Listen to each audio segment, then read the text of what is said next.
Okay, I want to talk about recording with online musicians. This is something I've been doing for a few years with a variety of musicians, but one of the musicians I've worked with the most is a local guitar player named Mike Cliff. Um, and the weird thing about this is I've only met Mike once. And I met him after we had already done 3 online projects. Mike is a local guitar player, songwriter, and he's like me. He's basically um, he's a basement dweller, basically like me, where we just sit with our gear and write songs and record. We basically have tons of ideas. We just put them down, and we just kind of connected by accident on the internet. And so what we decided to do was co-write some music together, and not your normal music. Mike and I are way out in left field. We like to write really bizarre music. We are heavily influenced by rock and jazz and fusion music, and we don't like simplicity too much, but we really like experimentation. So anyways, recording with people online takes a little bit of computer know-how, and I'm going to explain just roughly and quickly what Mike and I do and what most people do. You connect with a musician online. Mike's a guitar player, I'm a drummer, and I play bass and keyboards on these projects with Mike.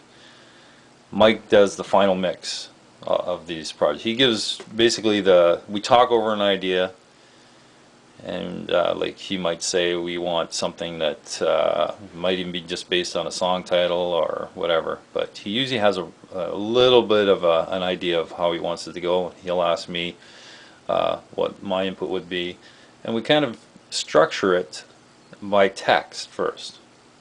And we pick a time signature. Say, well, Mike and I, we really like odd time signatures, so we'll say we like doing things in 7/8 for a section and 4/4 time for this section.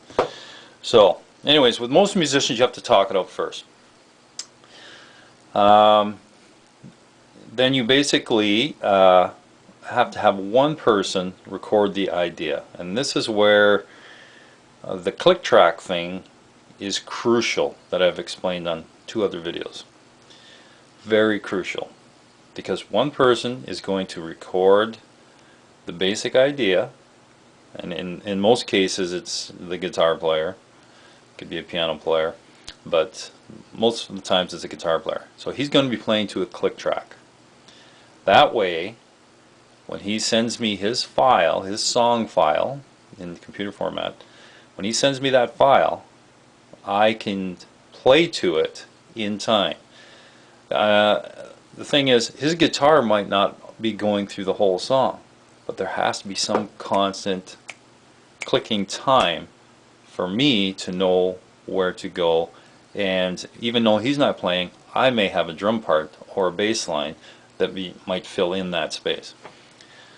So in Mike's case, Mike will record the guitar track, and I always like a simpler guitar track. Mike likes to layer a lot of guitar tracks, but for me to put my own bed track down the drums, I need it a little bit more simplified. So he sends me a basic file, and you talk that over with whatever musicians you're working with. So he sends me the file. Now you want that file in half decent quality, and with Mike I ask for 2 file types, or 2 versions of it. I ask him to give me usually one with his guitar and no click track, and then one with the guitar with the click track. And what I do is I enter both of those into my own software. Part of the discussions you also have with these musicians online is the software everybody's using. Wave files is basically the music product of these softwares, or you want to at least get wave files. Some record in different style or different formats, but you want wave files. So you talk that over with all your musicians. And Mike, if I remember, is using Linux. Don't quote me on that. He may have switched since then, but I believe he was using Linux at the time and his own software, but still using WAV file. I'm using WAV file, but I'm using a PC with Sonar.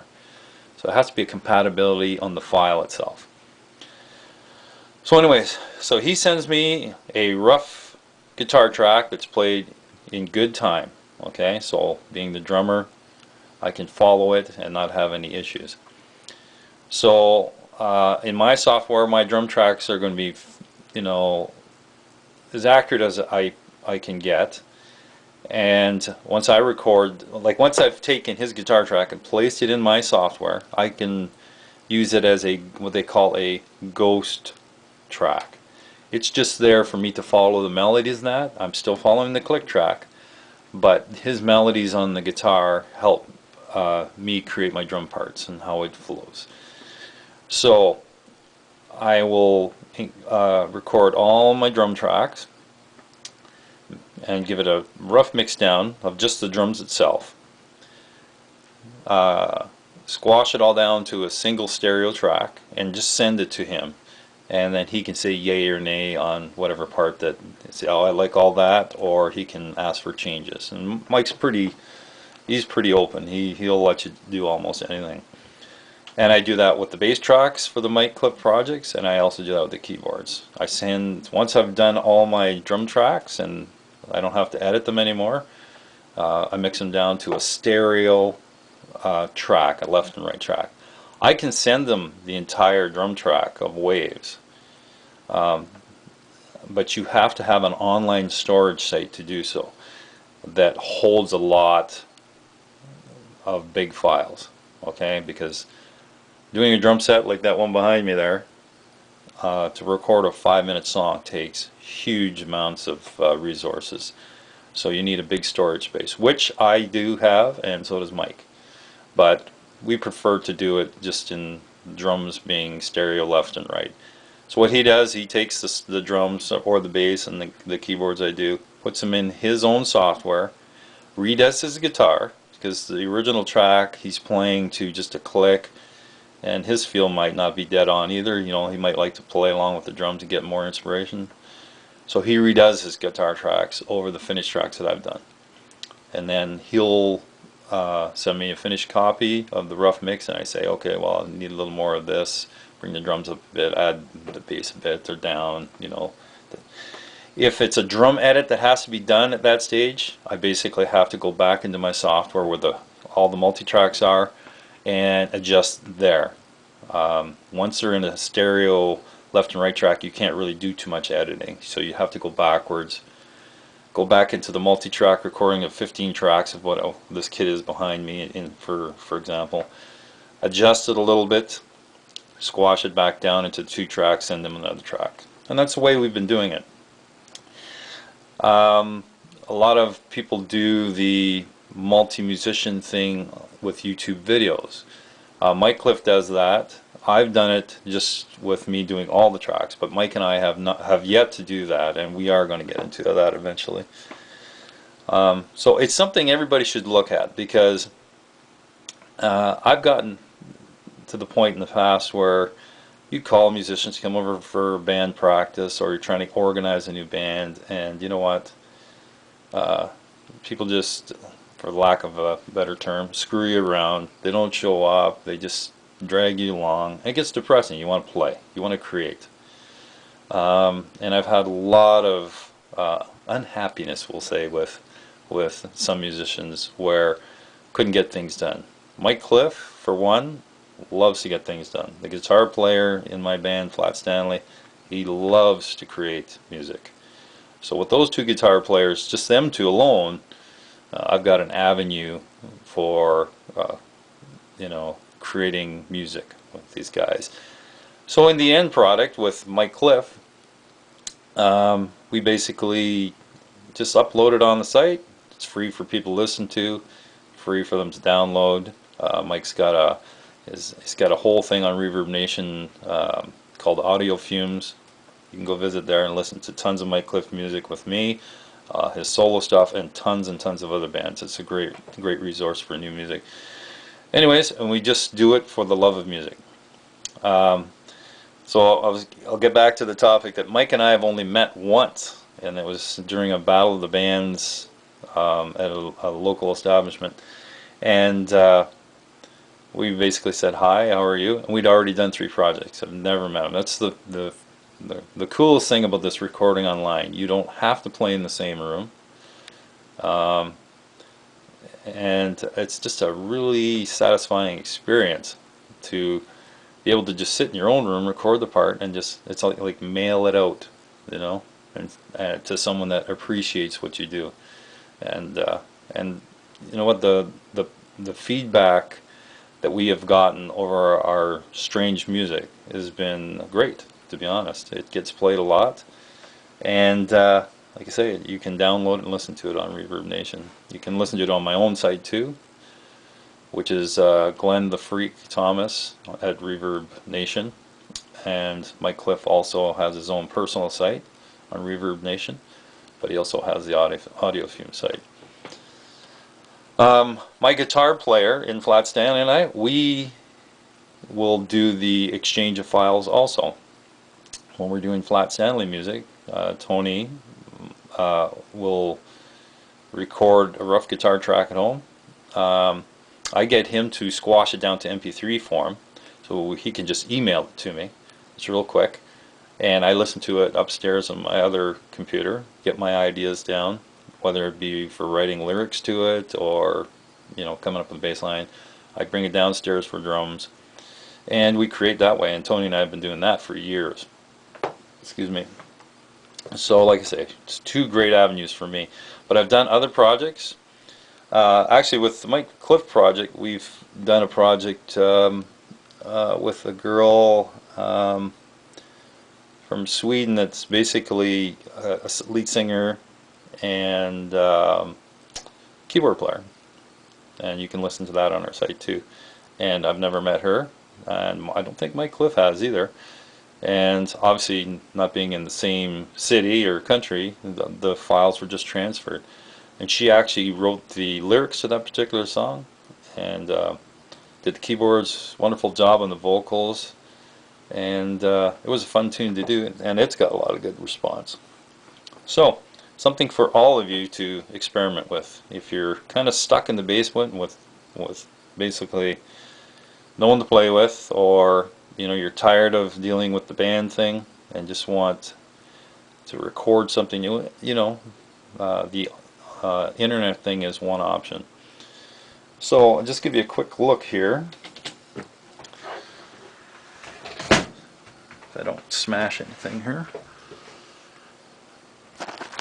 So right here is one of the latest, oops, let me do that again here. Right here is one of the latest songs Mike and I have been working on. It's called Snarg, and we have really weird titles to our songs. So all these tracks are part of the drum set. I'm going to scroll down. There's still drums, still drums, still drums, still drums, still drums, more drums. And right here, where it says Ghosts 1 and 2, is Mike's guitar part. So I'm just going to solo one track, and that's all you're going to hear. I'm just going to turn it up.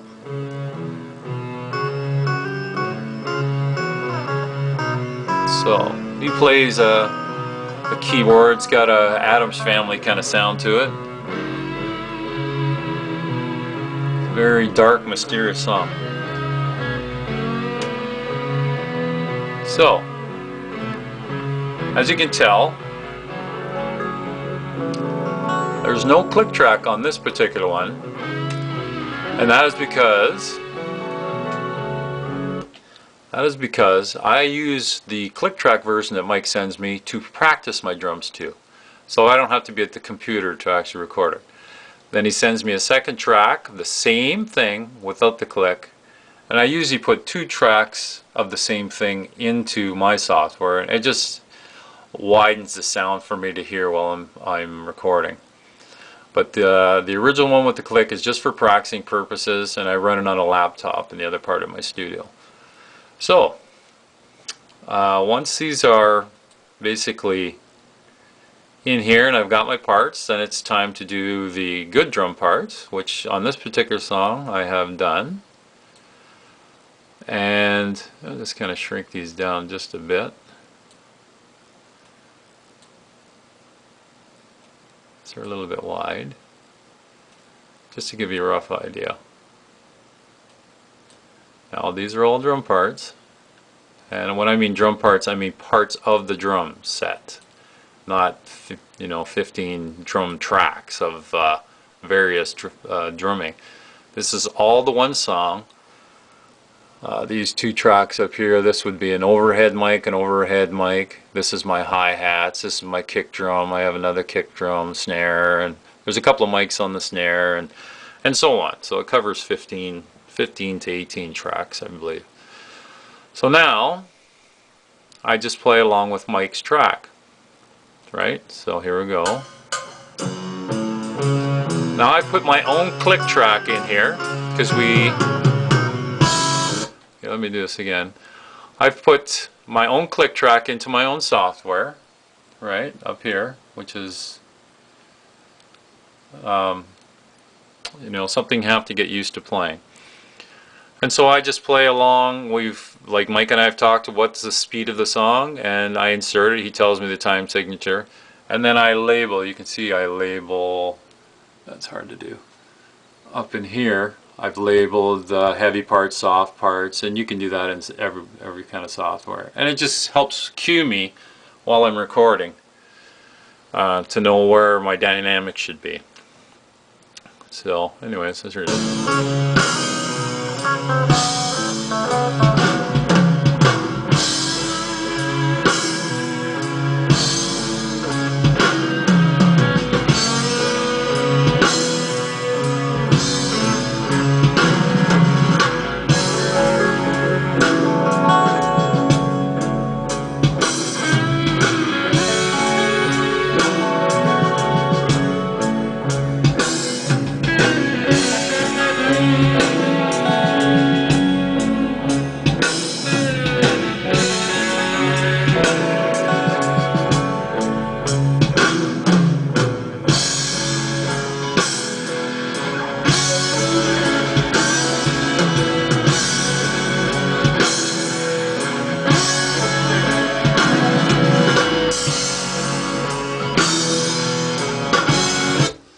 Okay, so that's roughly it, and then that's just the basics of it. I mean, the song is pretty involved. We end up having some funky stuff at the end here. Where is that funky part? Right here.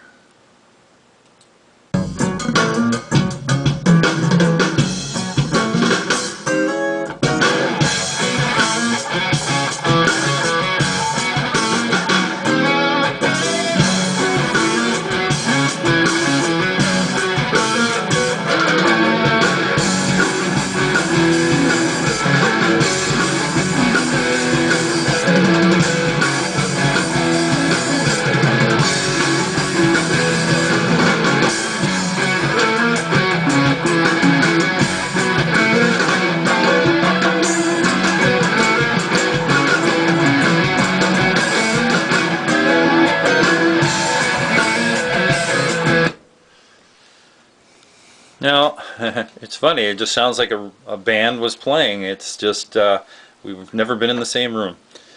That's the beauty of the technology nowadays. In the old days, you could never really do that because it was on reel-to-reel tape. You had to be in the room with the tape recorder doing it. But now with computer files, you can transfer it back and forth. Now with this particular song that Mike and I are doing, I am working on the bass. I had to hold off on finishing the bass because I changed soundboards, and it was there was some technical things I had to overcome. So I'm going to record the bass in the next few days, and go from there and release it to everyone online that's into mic stuff, and or some of you that aren't and want to hear what this is all about.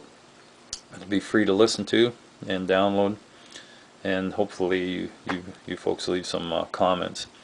So as for the online thing, if you have any questions, just send me messages through my Facebook page or through YouTube, and I will either respond to you in message or I will make another video. It's making the video to answer is a lot easier because a lot of you have the same questions.